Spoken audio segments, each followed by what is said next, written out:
زلزلہ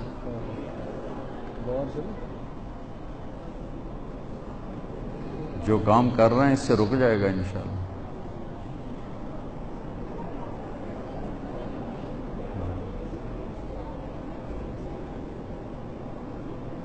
لا الہ الا انت سبحانک انی کنت من الظالمین.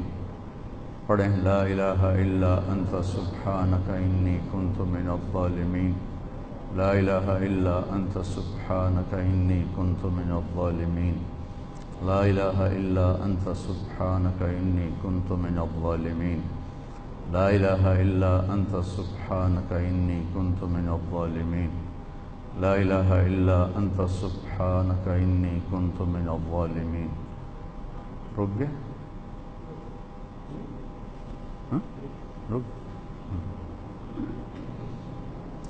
یہ اللہ کبھی کبھی زمین ہلاتا ہے کہ بندے دے پتر بن جاؤ،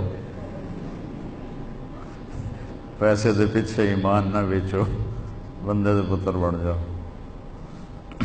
اذا زلزلہ تو آگے آنے والا ہے. اذا زلزلت الارض زلزالها اخرجت الارض اثقالها وقال الانسان ما لها.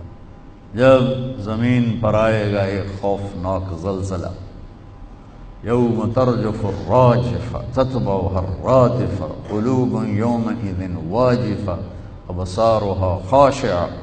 قیامت کے زلزلے کو قرآن جب بیان کرتا ہے نا تو قرآن کے لہجے میں ایک ہیبت پیدا ہو جاتی، ایک گرج پیدا ہو جاتی.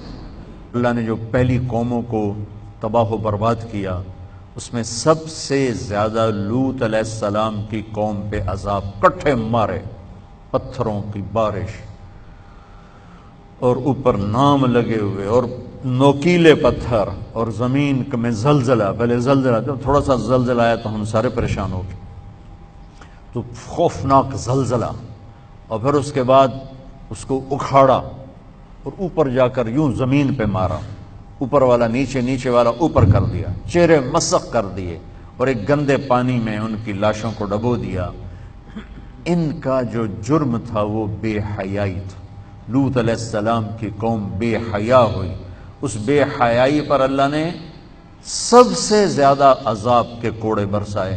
دنیا کا سب سے بڑا مجرم میری نظر میں فرعون ہے، جیسے کہ میں خدا ہوں، کہ میں خدا ہوں.